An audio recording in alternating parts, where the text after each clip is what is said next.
বাংলাদেশে ডিভোর্সের সংখ্যা এতটাই বেড়ে গেছে যে বিয়ের 6 মাস 7 মাস পরেই ডিভোর্স হয়ে যাচ্ছে। আমাদের নানি দাদিরা বলতো নদীর জল ঘোলা ভালো, জাতের মেয়ে কালো ভালো, এজন্য জাতের মেয়ে বিয়ে করতে হবে। আজকের এই ভিডিওতে 5 ধরনের মেয়েদের বিষয়ে ধারণা দিব এবং যে কোনো এক ধরনের মেয়েকে বিয়ে করলে আপনার বিয়ের 1-1.5 বছরের মাথায় ডিভোর্সের সম্ভাবনা 99%। নাম্বার 1, যেই মেয়ের স্বামী আছে, মানে আপনি পরকীয়ার মাধ্যমে তার স্বামী হয়তো বিদেশে থাকে বা এমন কোনো জব করে, চাকরি করে যেখানে সপ্তাহে 1 দিন আসে বা মাসে 2 দিন আসে, সেই মেয়ের সাথে আপনি সম্পর্ক করে পটিয়ে বিয়ে করলেন, তাহলে আপনি কখনোই সুখী হতে পারবেন না। পরকীয়ার বিয়ে বেশি দিন টেকে না, খাতা কলম দেন আমি লিখে দিচ্ছি। যেই মেয়ের স্বামীর সাথে ডিভোর্স হয়ে গেছে সেটা ভিন্ন বিষয়, কিন্তু যেই মেয়ের জীবনে তার স্বামী বর্তমান থাকা অবস্থায় আপনার মিষ্টি মিষ্টি কথাই হোক অথবা আপনার টাকা পয়সা দেখে হোক তার নিজের স্বামীকে ছেড়ে আপনাকে বিয়ে করে, তাহলে আপনি কখনোই সুখী হতে পারবেন না।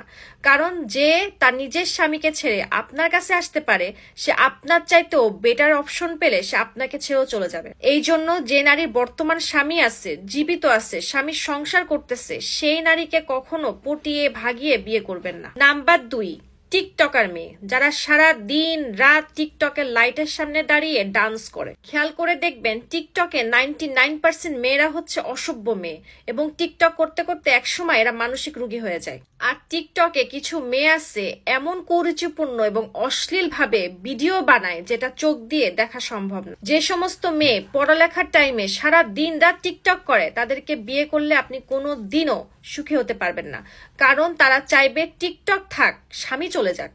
নাম্বার 3, খালাতো বোন, চাচাতো বোন, মামাতো বোন, এগুলোকে বিয়ে না করাই ভালো। যদি সম্ভব হয় বাইরের কোনো মেয়েকে বিয়ে করুন, কিন্তু আত্মীয়তার মধ্যে বিয়ে করলে আত্মীয়তা নষ্ট হয়। কারণ আপনি কিছু বললেই খালার কাছে গিয়ে নালিশ দিবে, মামার কাছে গিয়ে নালিশ দিবে, তখন কি হবে, আপনি কিছু বলতে পারবেন না এবং আস্তে আস্তে আত্মীয়তার মধ্যে একটা দূরত্ব সৃষ্টি হয়ে যায়। আর এগুলো নিয়ে দ্বন্দ্ব ফ্যাসাদ বাড়তে বাড়তে একটা সময় ডিভোর্স হয়ে যায়। এই জন্য খালাতো বোন, চাচাতো বোন, মামাতো বোনদেরকে বোনের জায়গা দেন, স্ত্রীর জায়গা দেওয়ার দরকার নেই। 4, যেসব মেয়েরা অ্যালকোহল, সিগারেটে আসক্ত, কারণ ভদ্র পরিবারের মেয়েরা কখনো কোনো সিগারেট, কোনো নেশা দ্রব্যতে আসক্ত হয় না। এই ধরনের মেয়ে বিয়ে করলে আপনার ডিভোর্সের সম্ভাবনা 99%। নাম্বার 5, যেই মেয়ের অনেক ছেলে বন্ধু থাকে, কারণ বিয়ের পর একটা ছেলে তার স্ত্রীর পাশে নিজের আপন ভাইকে সহ্য করতে পারে না, সেখানে আপনি কখনোই পরপুরুষকে বন্ধু হিসাবে হোক আর যেই হোক সহ্য করতে পারবেন না। আর তখন এসব কারণে ঝগড়া, বিবাদ, খুনসুটি লেগেই থাকবে, তারপর একটা পর্যায়ে আপনাদের ডিভোর্স হয়ে যাবে।